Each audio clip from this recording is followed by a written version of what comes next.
Hello students. Today we, we discuss about the sports and nutritions. And my previous lecture I have discussed about the balanced diet, nutritions, micronutrients, vitamins, minerals. Today we discuss about the nutritive and non-nutritive components of diet. Nutritive components already we have discussed in the last lectures, like carbohydrate, protein, fats, vitamins, and the type of vitamins like fat soluble vitamins A, D, E, and K, water soluble vitamins, vitamin B complex, and vitamin C, and vitamin B complex like vitamin B1, B2, B3, B5, B6, B7, and B12. Minerals also are nutritive components like calcium, phosphorus, iron, iodine, sodium, potassium, and sulfur. About these we have discussed in previous lecture. Today we cover non-nutritive components of diet, eating for weight control and healthy weight, pitfall of dieting, food myths, and food intolerance. So first, non-nutritive components. Non-nutritive components are those components they do not provide any energy and does not help in digestion of food. They only help us in satisfying appetite. Means ये इस तरह के components होते हैं जिनसे हमें कोई energy नहीं मिलती, ये हमारे फूड को डाइजेस्ट करने में हेल्प भी नहीं करते, बट इनको लेने से हमारी जो भूख है वो कम हो जाती है, वो मीन्स हमारी भूख जो है वो मिट जाती है. इसलिए ये और रफेज नॉन न्यूट्रिटिव कंपोनेंट्स हमारे डाइट के लिए बहुत एसेंशियल्स भी हैं. तो नॉन न्यूट्रिटिव कंपोनेंट्स कौन कौन से होते हैं? Non nutritive components like fibre and roughage, water, colour compounds, flavour compounds, and plant compounds. तो first we discuss about the fibre and roughage. It has no nutritive value. It also helps in satisfying appetite. It maintains the disorder between the intestine and हम कह सकते हैं कि it is the undigested part of the food. It cannot be digested by the human intestine tract. It consists of water and improve intestinal function by adding bulk to food. It also helps to satisfy the appetite. It helps to correct the disorder of large intestine. It also prevent consumption. Roughage or fiber can be further divided into two categories, like soluble and insoluble fibers. Soluble fibers can dissolve in water, where insoluble fiber cannot dissolve the water. Soluble fiber reduce blood sugar fluctuation and lowers cholesterol in our body. Insoluble fiber is a good stool softener, and usually in our diet we need only 30 gram of fiber for an adult per day. But both types of fiber like water soluble and insoluble, both are important in our diet.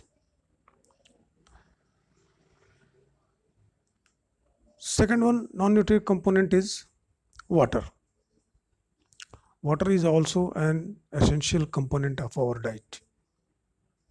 Even our blood comprises 90% of water. And the water present in our blood helps in the transportation of the nutrients to the various cell of the body. जो हमारे blood में जो water present है ये एक transport का काम करता है न्यूट्रिएंट्स को जो है वो बॉडी सेल तक पहुंचाने में. It also important in exertion of waste products from our body. It's regulate the body temperature. And in daily per day, only 2% of water is loses per day from our body. Generally, about 20% of water intake came from food and remaining intakes come from drinking water. और हमारे body से बहुत सा पानी जो है वो different तरीके से बाहर भी निकलता है like urine sweat and water vapour in the exhaled breath. जो हम ब्रीथ एक्सेल करते हैं उसमें भी जो है वो वाटर जो है वो उसके थ्रू बाहर निकलता रहता है. Now next one is flavor compounds. Flavor compound derive both nutritive and non-nutritive compounds of food. Their look is attractive, which includes color pigments. Next one, non-nutritive component is color compounds. Food or diet is made more appetizing and attractive by the wide reflection of color and made possible through pigments. हम जब parties वगैरह में जाते हैं वहाँ देखते हैं different types of food, तो जो उसमें कलरफुल वो दिखता है वो कलर कंपाउंड्स की वजह से ही होता है. Natural pigments are found in the fruits and vegetables like such as red, orange, yellow, green, blue and cream colour. तो ये जो है वो कलर कंपाउंड्स हैं जो हमारे फूड को टेस्टी और अट्रैक्टिव बनाते हैं. Some plant compounds are also there. They are nutritive as well non nutritive also. There are number of plants which have harmful effects and can cause stomach problems and can increase our heart rate. Now eating for weight control. Healthy weight leads to healthy life. Everyone is knowing that. Overweight and underweight can cause various diseases such as heart problems. तो underweight की definition क्या होगी? According to national institutes of health, a healthy weight is considered to be the one that is between 19 and 25 BMI. BMI means body mass index. If the BMI is between 25 and to 29, an adult is considered overweight. And if the BMI is more than 30, the person is considered to be obese. So healthy weight is that weight which lowers an individual risk for various health problems such as heart disease, stroke, high blood pressure and diabetes. So how can we find the BMI or what is the BMI? Through BMI we can to know whether one has having a healthy weight or he or she is in which category. And the method to calculate BMI is equal to weight in kilogram upon height in meter square. So who will we call underweight? Their BMI is less than 18.5 and between 18.5 to 24.9, those who are having their BMI, they are in the normal weight. From 25 to 29.9, they are in the overweight category, and the further overweight category is classified into 3 categories. First one is obesity class 1. The BMI is between 30 to 34.9 is come in obesity class 1, 35 to 39.9 in come in obesity class 2nd, and more than 40 is obesity class 3rd. Means third category is there.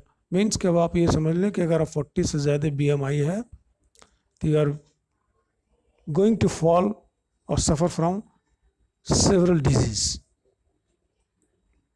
Now methods of controlling healthy body weight.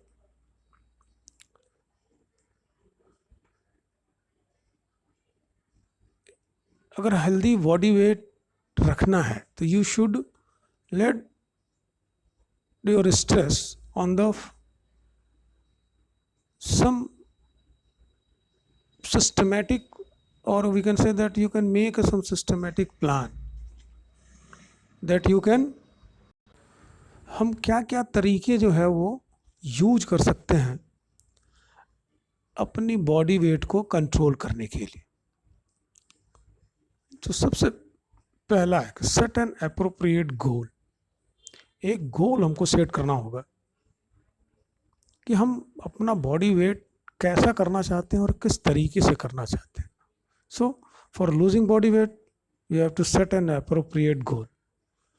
How much weight you want to shed or lose. While setting the goal, you should know about your capacity and limitations. हम जो भी goal set कर रहे हैं उसके according मुझे अपनी capacity और लिमिटेशन को भी देखना होगा कि हम जो गोल सेट कर रहे हैं हम उसके अकॉर्डिंग फिट हैं या नहीं. Your goal should be achievable. Goal ऐसा होना चाहिए जिसको हम अचीव कर सकें. अब ऐसा नहीं कि अब हमने गोल सेट कर दिया कि एक महीने for within 1 month I can lose 25 kg of our weight, then it is very difficult. So goal ऐसा होना चाहिए जो हमारा हम इजीली अचीव कर सकें. सपोज दैट कि अगर हम 1 month के लिए अपना गोल सेट करते हैं कि हम 1 kg और 2 kg और 5 kg वेट जो है वो लूज करते हैं, तो इसके लिए हमको जो है वो दृढ़ संकल्प और प्लेज लेना पड़ेगा. Yes I can. हम 2 kg वेट पर मंथ लूज करेंगे. और अगर 2 kg वेट लूज करने के लिए हमने गोल सेट किया, हमारी कैपेसिटी और हमारी लिमिटेशन उसके अकॉर्डिंग है, तो हमको प्लेज लेना पड़ेगा. And after that you can further set your goal for weight control. जब हम इस गोल को अचीव कर लेते हैं 2 kg वेट पर मंथ का या 1 kg वेट पर मंथ सेट करने के लिए, तभी हम जो है वो दूसरा गोल नेक्स्ट मंथ के लिए सेट कर सकते हैं कि लास्ट मंथ हमने 1 kg के लिए सेट किया, तो इस नेक्स्ट मंथ जो है हम 1/2 kg और ज़्यादा इंक्रीज़ कर दें, 1.5 kg कर दें या 2 kg कर दें. तो इसके लिए तो वेट कंट्रोल के लिए ये पहला स्टेप है कि एक हम अप्रोप्रिएट गोल सेट करें. Second one, avoid fatty foods. Fatty foods खाने में हमको बहुत मज़ा आता है, हम इसको अवॉइड नहीं कर पाते. If you want to lose or maintain weight, you should be avoid fatty foods in your diets, because fats contain maximum number of calories, and these extra calories will be accumulated in your body as a fat. So avoid fatty food if you want to remain healthy. हमें fat बिल्कुल अपने balance diet से ख़त्म नहीं करना है, उसको एक लिमिटेड अमाउंट में लेना है जितनी हमारी रिक्वायरमेंट है. Then third one is avoid overeating. What to control and maintain weight, ये बहुत ज़रूरी है कि हम ओवर ईटिंग कंट्रोल करके रखें. हम कुछ बहुत टेस्टी फूड्स देख लेते हैं या कहीं पार्टी में चले जाते हैं तो बिल्कुल एकदम ओवर कंट्रोल हो जाते हैं. It means that you should eat food as per the requirement of your body, जितनी हमारे बॉडी की रिक्वायरमेंट है, जितनी कैलोरीज की रिक्वायरमेंट है, हम उतनी कैलोरीज लें, या जितनी कैलोरीज हम वन डे में बर्न कर लेते हैं अप्रोक्सीमेट उतनी ही कैलोरीज अगर लेंगे तो बॉडी वेट बैलेंस बना रहेगा। अगर उससे ज़्यादा कैलोरीज देंगे, सपोज दैट कि हम पर डे 200 कैलोरीज अपने बैलेंस डाइट, 2000 कैलोरीज हम अपने बैलेंस डाइट में ले रहे हैं, and for a whole day we required only 1500 calories, तो रेस्ट 500 कैलोरीज जो हमारे बॉडी में रह जाएगा वो फैट में कन्वर्ट हो जाता है, और वो एडिपोज टिश्यूज़ में, ये जो स्टमक के साइड साइड में, दोनों साइड में जो फैट दिखाई देता है, ये उसी का रिजल्ट होता है। Avoid skipping meals. Skipping meals means हम ये सोचते हैं कि यार चलो morning break, we have done taken a breakfast in the morning, we can skip और लंच, डायरेक्टली सीधा रात में डिनर करेंगे। तो एक टाइम अगर लंच हमने नहीं लिया, मीन्स एक डाइट हमने नहीं ली, तो फूड नहीं लिया तो फैट नहीं होगा, तो हमारा बॉडी वेट नहीं होगा, but it is a wrong concept. If you skip your meals, the next time you will definitely indulge in overeating which may lead to obesity. What happen कि जब हम एक टाइम लंच हमने skip कर दिया तो डिनर के time आते आते हमारी भूख बहुत बढ़ जाती है या भूख बहुत तेज लग जाती है, तो उस वक्त जब हम डिनर करते हैं तो हम एक्स्ट्रा कैलोरीज ले लेते हैं। Skipping meals increase hunger and it result in greater food consumption in the next meal that you take. So don't skip meals. meals नहीं skip करना है, टाइम से लेना है, लिमिटेड अमाउंट्स में लेना है। Next one is avoid fast food.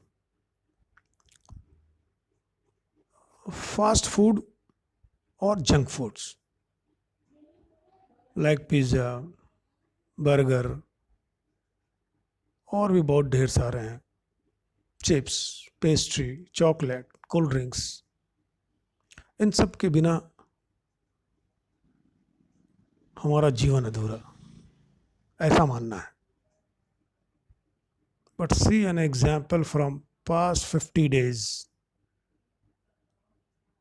whole world is suffering from lockdown. No pizza, no burger, no home delivery is there. तो देखिए कितना परिवर्तन हो रहा है कि हम बिना फास्ट फूड के भी हेल्दी लाइफ जी सकते हैं।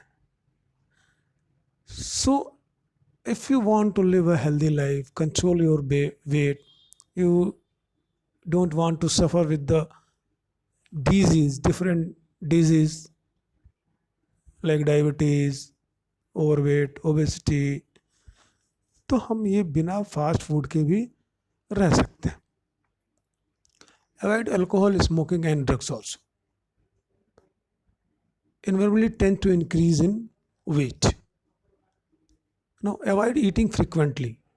ये बहुत लोगों में आदत होती है कि थोड़ी थोड़ी देर पर वो कुछ ना कुछ फ्रिक्वेंटली अपने डाइट में वो लेते रहते हैं,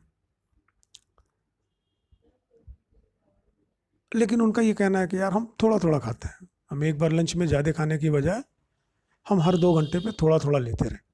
but avoid eating smaller meals frequently to avoid adding excess fat to the body. अगर हम फ्रिक्वेंटली लेते रहेंगे तो हम ज़्यादा कैलोरीज ले लेंगे, इस 2 घंटे पर हम कुछ ना कुछ खाते रहेंगे, वो हमें पता भी नहीं चलता है, और we can take extra calorie. Avoid rich carbohydrate foods. Avoid rich carbohydrate foods का मतलब ये नहीं कि डाइट से कार्बोहाइड्रेट्स को ही बिल्कुल स्किप कर दें, और ये ज़रूरी है कि if you want to lose weight then avoid rich carbohydrate foods, but it does not means that you should not take carbohydrate at all.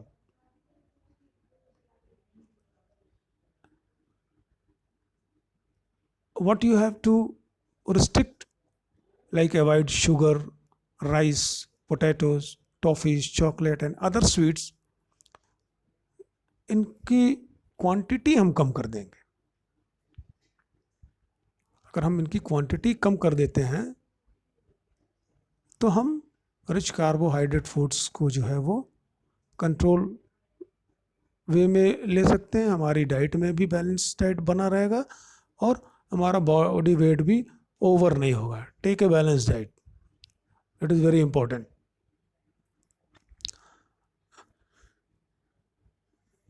For maintaining a healthy weight, always try to strike a balance between your intake of calories and expenditure of calorie. ये balance diet का मतलब ये नहीं है कि सारे nutrients उसमें होने चाहिए, सारे होने तो चाहिए लेकिन उतने ही अमाउंट में होने चाहिए जिससे हमें उतनी ही कैलोरी मिले जितनी की हमको ज़रूरत है। You have to try not to eat more calories than your body burns each day.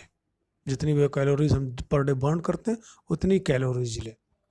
Always stick to your eating plan even on a holiday और अ फंक्शन ऑल्सो। मुश्किल तो यही होती है कि जब हम अपने डेली रूटीन में रहते हैं तो हम सिस्टमेटिकली रहते हैं। फॉर एग्जांपल, अगर आपको स्कूल जाना होता है तो morning breakfast, then during recess, when you are coming back to home, lunch, evening tea and snacks and dinner. लेकिन जिस दिन छुट्टियां हॉलीडेज होते हैं, संडे के दिन जब हम घर में रहते हैं तो from morning to evening still frequently we are getting some things at home and we are eating. तो ये रेगुलरिटी जो है वो बहुत सिस्टमेटिक होनी चाहिए। If your intake of calorie is more than what you need, the excess calories are stored as a fat, and too much stored fat raise your BMI and make it hard to return to your aimed weight. तो आपकी BMI को ये बढ़ा देगा और जो आपने M किया है, जो आपने गोल सेट किया है, फिर वहाँ तक पहुँचने में मुश्किल हो जाएगी। तो बैलेंस डाइट को रेगुलेट करने के लिए, इंटेक कैलोरी, एक्सपेंडिचर कैलोरीज में बैलेंस करने के लिए हमको कुछ पॉइंट्स हैं जिस पे ध्यान देना पड़े। जैसे when you take more calories then you require to do your day activities, your body store the extra calories and as a result of this you gain weight. अगर हम ज़्यादा कैलोरीज ले लेते हैं तो उस दिन हमको ज़्यादा एक्टिविटी या अपने आप को उस कैलोरीज को बर्न करने के कुछ तरीके ढूंढने चाहिए। Can get do more exercise. When you take less number of calories than your expenditure of calories, you lose weights. अगर हमारा जितनी कैलोरीज हमको चाहिए उससे हम कम लेते हैं तो हम वेट तो लूज करते हैं, लेकिन उतनी कैलोरीज से अगर हम अपने आप को कम कैलोरीज या कम बैलेंस डाइट या कम न्यूट्रिशन फूड लेने लगते हैं तो वेट तो लूज होता है, लेकिन लॉन्ग प्रोसीजर्स में इससे आगे प्रॉब्लम्स भी होने लगती है, वीकनेस होने लगता है। तो हमको बैलेंस डाइट पे भी अपने ध्यान देना है। रेगुलर एक्सरसाइजेस, हमें पता है कि एक्सरसाइज जो है वो it help us to maintain our weight. Most important in burns the exercise calorie in the body, क्योंकि हम जितनी कैलोरीज एक्सरसाइज से बर्न करते हैं, और ये ज़रूरी है कि सभी लोग जो है वो फिजिकल एक्टिविटीज़ करते रहें। If you don't exercise, the excess calories will be stored as a fat, and your body weight is regulated by the number of calories you take in and use each day. तो हमारी body उतना regulate करनी चाहिए, जितनी calorie ले रहे हैं उतना बर्न होना चाहिए। रेगुलर एक्सरसाइज और physical activity is a vital part of weight loss और weight control programme for lifetime. तो हमको रेगुलर एक्सरसाइज कंटिन्यू करते रहना है, क्योंकि ये जो है एक ऐसा प्रोसेस है जो हमें लाइफ टाइम वेट को कंट्रोल करने में हमारी हेल्प करता है।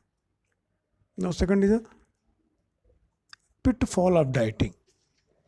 Everybody wants to remain slim, and those who are overweight also want to reduce their weights. Weight तो सभी लोग कम करना चाहते हैं, लेकिन ये बेड ऑफ रोज नहीं है। बिस्तर पे लेटे लेटे, बेड पे सोए सोए हमें नहीं मिल जाएगा। इसके लिए हमको बहुत मेहनत करनी पड़ेगी। और सभी लोग ये सोचते हैं कि वेट लॉस करना है तो डाइटिंग स्टार्ट कर दें। डाइटिंग को सभी लोग प्रेफर करते हैं। In the beginning dieting procedure good produce good result, but after initial success it adds more weight. शुरू में तो आपको लगेगा कि हमारा वेट कम हो रहा है, लेकिन बाद में जो है वो ज़्यादा वेट हम गेन कर लेते हैं when we start taking our balanced diet. Even research studies indicate that 90% of the dieters gain all of their weight back and sometime more than that. So eat less and exercise more to burn calories, because this is the scientific fact, but it is difficult to implement. सबसे मुश्किल यही है। हमें ये पता है कि हमको एक्सरसाइज करेंगे तभी हमारा वेट लॉस होगा और हमारा वेट मेंटेन रहेगा, लेकिन हम इसको कर नहीं पाते क्योंकि ये बहुत डिफिकल्ट टास्क है। तो पिटफॉल ऑफ डाइटिंग में क्या करते हैं, क्या लोग सोचते हैं? Extreme reduction of calories. Extreme reduction of calories अगर हम करते हैं, it is very dangerous for our health. Suppose that if you required per day 2000 calories for your normal routine work, you are performing efficiently when you are taking a 2000 calories. If you reduce 500 calories from your diet and you start taking 1500 calories, so after few days or after a week, you feel tired when you are performing your work. You feel sick. You feel weak. So it is dangerous for you to start reduction in your calorie. It will definitely lower your metabolism. जब हम calories कम लेने लगते हैं तो हमारा metabolism rate जो है वो स्लो हो जाता है, and as a result of this your body weight will not be reduce in a healthy manner. Body weight तो रिड्यूस होगा लेकिन वो हेल्दी मैनर में नहीं होगा reduce. So don't reduce calorie in your diets. Restrictions of nutritions. दूसरा काम हम क्या करते हैं कि जो न्यूट्रिएंट्स होते हैं हमारे फूड में, हम उनके ऊपर रिस्ट्रिक्शंस लगा देते हैं. Generally some nutrients like carbohydrates and fats are restricted in dieting. सबसे पहले हम फैट और कार्बोहाइड्रेट पर ही रोक लगाते हैं. But our body needs all types of nutrients. And if you do not take all the nutrients in required amount, the proper functioning of the body will be impaired. अगर हम सारे nutrients नहीं लेते हैं तो हमारी बॉडी का जो फंक्शन होगा वो इम्पेयर्ड हो जाएगा, वो ठीक से काम नहीं करेगा. और in reality your body needs all types of nutrients. If you don't take all the nutrients in required amounts, your proper functioning will be impaired. और सारे बॉडी पार्ट्स जो हैं वो ठीक से काम नहीं करेंगे. You feel difficulty to perform your daily activity or daily routine works. Intake of calories through drinking. Calories through drinking means like beverage, juice, coffee, tea, milk. If you want to lose your weight, most probably you lay stress on not to eat. हम क्या करते हैं कि हम eating करना बंद कर देते हैं और ड्रिंकिंग करना स्टार्ट कर लेते हैं. जूस, कॉफ़ी, ड्रिंक, तमाम बेवरेज हैं. What happened? In fact, Beverage coffee with cream and sugar, sweetened juices and sodas really contribute to weight gain. हमें पता नहीं होता कि 200 ml कोल्ड ड्रिंक्स में कितनी कैलोरीज मिलती है, 1 ग्लास जूस से कितनी कैलोरीज मिलेगी, या 1 कप ऑफ कॉफ़ी से हमें कितनी कैलोरीज मिलेगी। तो हम इनको लेना स्टार्ट कर लेते हैं और ये हमें वेट लॉस और वेट को मेंटेन करने की बजाय हमारे वेट को और इंक्रीज कर देती है। Skipping meals, skipping meals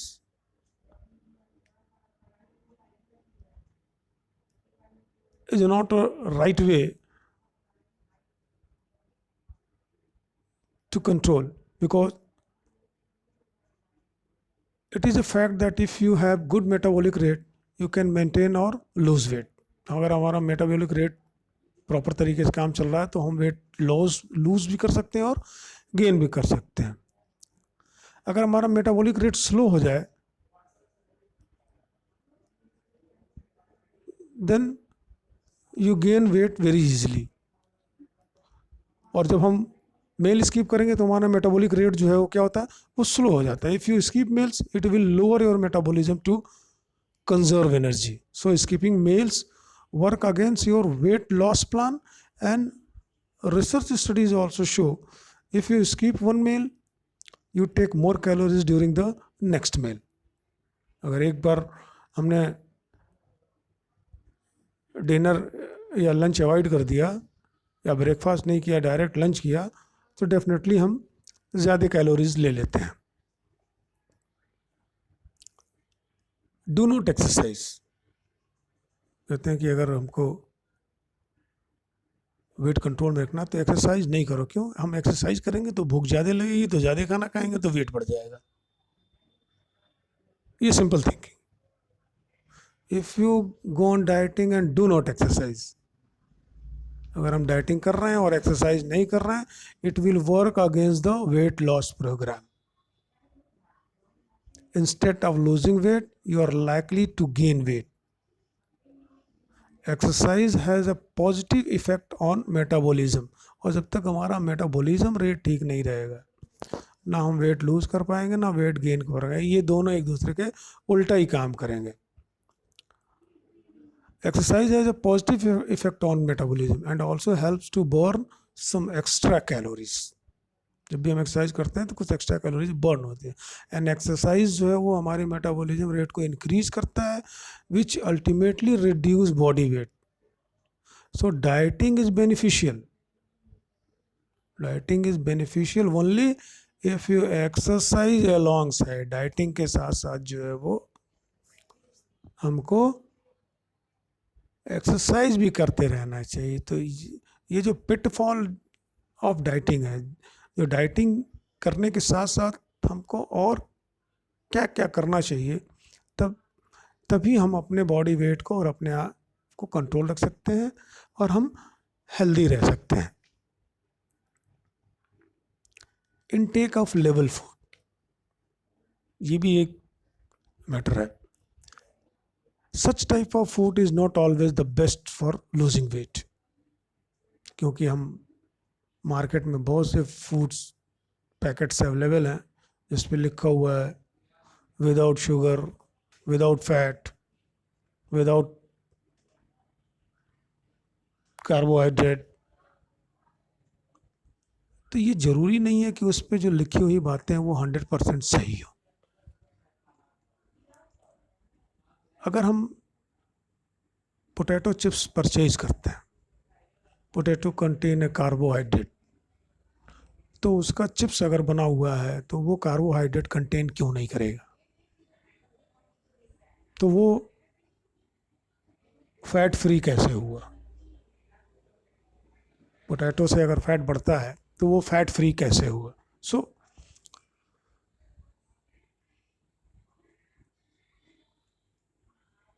most of the person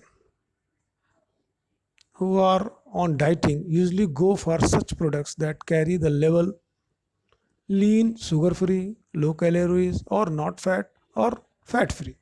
Such types of food is not always the best for losing weight.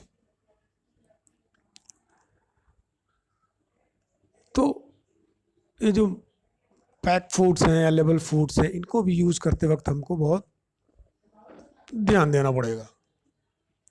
Now, food myths. There are various food myths which are prevailing not only in India but all over the world. ये सिर्फ हमारे यहाँ हिंदुस्तान में ही नहीं, ये पूरे world में जो है इस तरह के मिथ्स जो हैं के बारे में लोग बात करते हैं. जैसे what to eat, when to eat and how often to eat are such question which usually confuse most of the individual. कब खाना है, क्या खाएं, कैसे खाएं, ये तमाम क्वेश्चंस जो हैं ये सबको परेशान करते हैं. और हम इस तरह के मिथ्स में बिलीव भी करते हैं क्योंकि they should like they could be true. जैसे लगता है कि ये सब सही है. But we have a scientific knowledge and on the basis of that knowledge we should not believe in food myths. And और ये कौन कौन से मिथ्स हैं?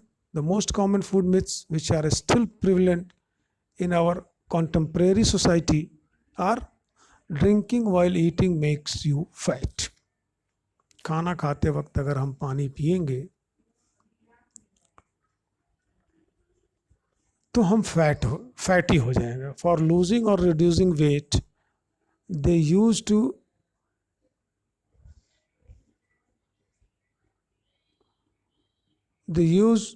Drinking water. And the actual fact behind this misconceptions is that enzymes and their digestive juice will be diluted by drinking water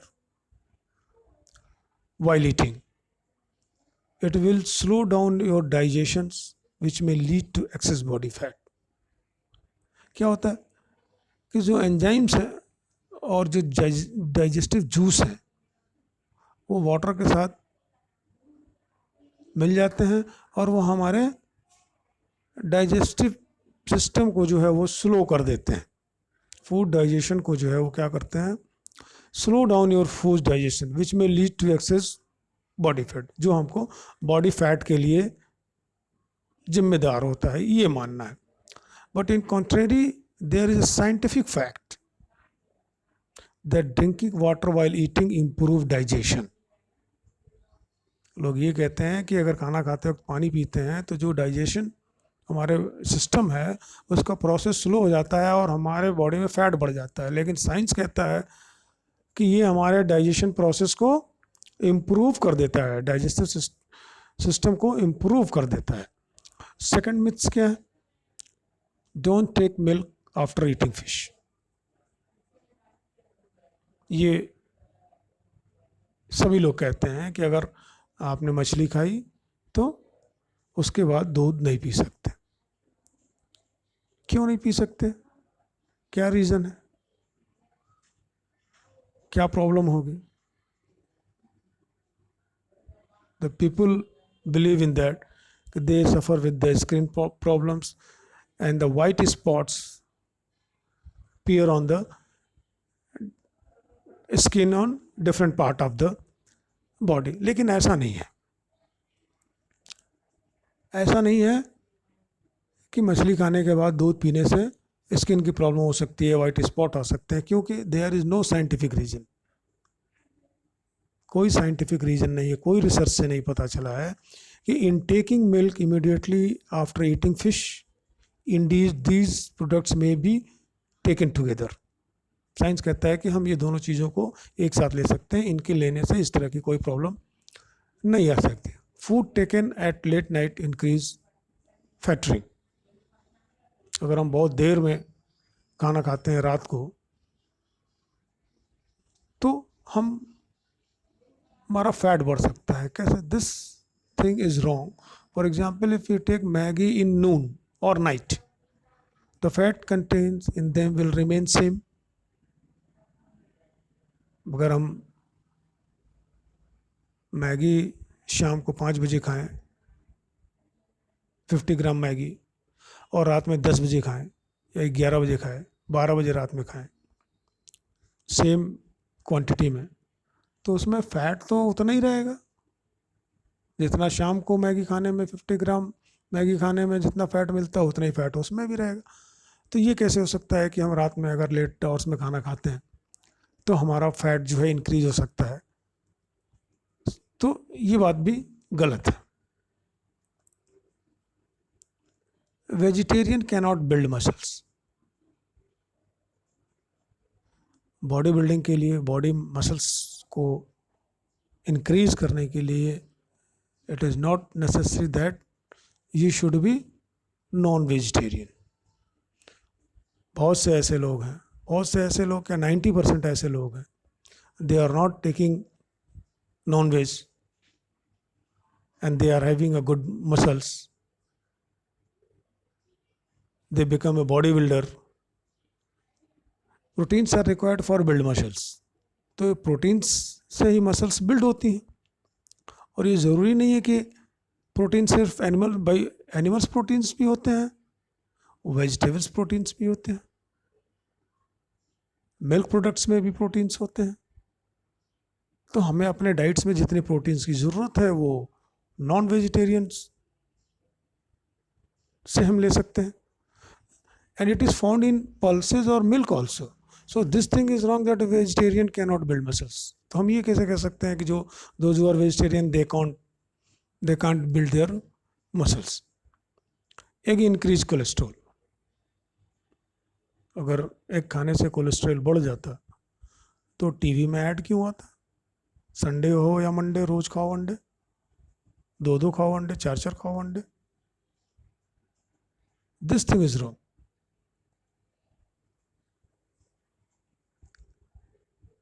Egg are undoubtedly good sources of health. An egg provide you various nutrients like protein, vitamins A, B and D, zinc, iron, calcium, phosphorus। ये सारी चीज़ें अंडे में होती है। It also fulfill the daily requirement of the cholesterol by your body। जितनी cholesterol की ज़रूरत होती है वो भी हमको अंडे खाने से मिल जाते हैं। तो हम ये कैसे कह सकते हैं कि भाई अंडे खाने से कोलेस्ट्रॉल बढ़ जाएगा? So taking 1 egg daily causes no problem in the level of cholesterol. अगर हम 1 अंडे डेली खाते हैं तो उससे हमारा कोलेस्ट्रॉल लेवल नहीं बढ़ेगा, लेकिन वो लिमिटेड अमाउंट में होना चाहिए। ऐसा नहीं 1 दर्जन अंडे खा लिया, 10 अंडे खा लिया, 20 अंडे खा लिया। Potato make you fat. वो पोटैटो मेक यू फैट, और बिना पोटैटो को कोई सब्जी बन ही नहीं सकती है। तो पोटैटो खाने से अगर फैट बढ़ जाता तो लोग आलू खाना बंद कर देते। For losing or reducing weight, they used to eliminate carbohydrate-rich foods from the diets. And we know that the potato rich in a carbohydrate. We know that carbohydrate are the body preferred energy sources. और carbohydrate से ही body को energy मिलती है, और potato जो है वो carbohydrate rich food vegetable है। Potato do not automatically make you fat. ऐसा तो नहीं है कि हम लिमिटेड अमाउंट में जितनी रिक्वायरमेंट है उतनी ही पोटैटो खा रहे हैं तो वो मुझको ज़बरदस्ती तो मोटा नहीं कर देगा। तो हम कह सकते हैं ना कि there is no problem in taking potatoes in moderate quantity. वो मॉडरेट क्वांटिटी में खाने की बात हो रही है, न कि पूरी 1 प्लेट खाने की बात हो रही है। अगर हमको अपने डाइट पे कंट्रोल नहीं है, ईटिंग पे कंट्रोल नहीं है, तो फिर वेट गेन कर लेंगे, फैट गेन कर लेंगे। But if you have to control your eating pattern. Now food intolerance. Food intolerance is a term used widely for varied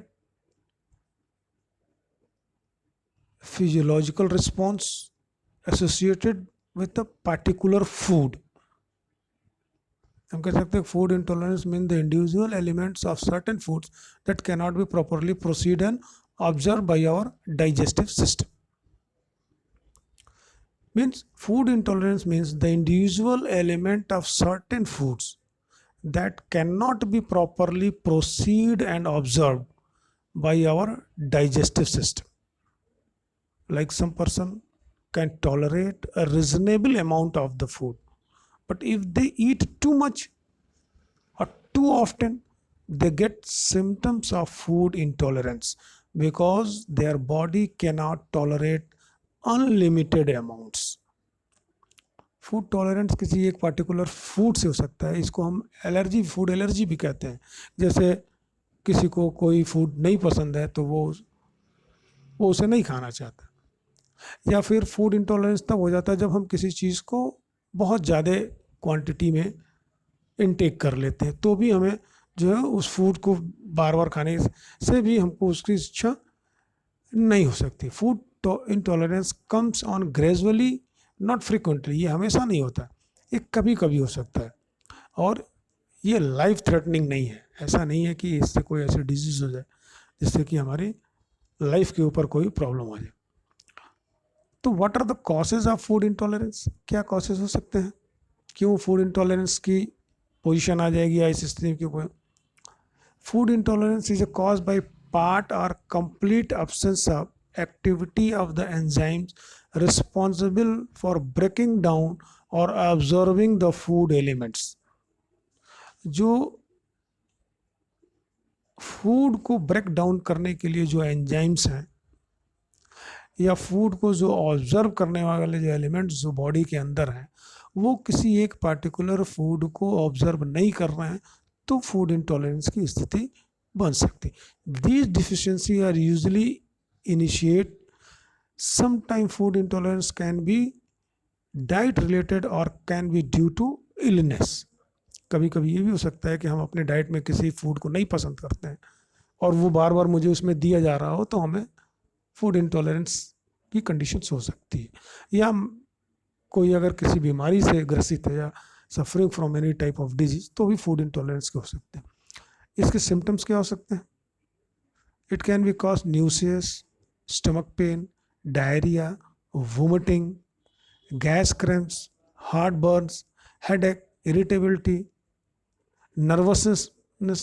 ये इस तरह के इसके सिम्टम्स हो सकते हैं. तो इसको मैनेजमेंट कैसे करेंगे इसका? If any individual is suffering from food intolerance, it can try minor changes of diet to exclude food causing adverse reactions. वो अपने डाइट में चेंज कर सकते हैं जिस फूड्स की वजह से जो है वो इस तरह के सिम्टम्स या रिएक्शंस देख सकते हैं. Sometime it can be manage adequately in such a way without the need for professional assistance. और इसके लिए ज़रूरी नहीं है कि हमें डॉक्टर के पास जाना पड़े, किसी प्रोफेशनल के पास जाना, किसी डाइटिशियन के पास जाना पड़े. But if you are unable to know the food which cause problem, you should seek expert medical help.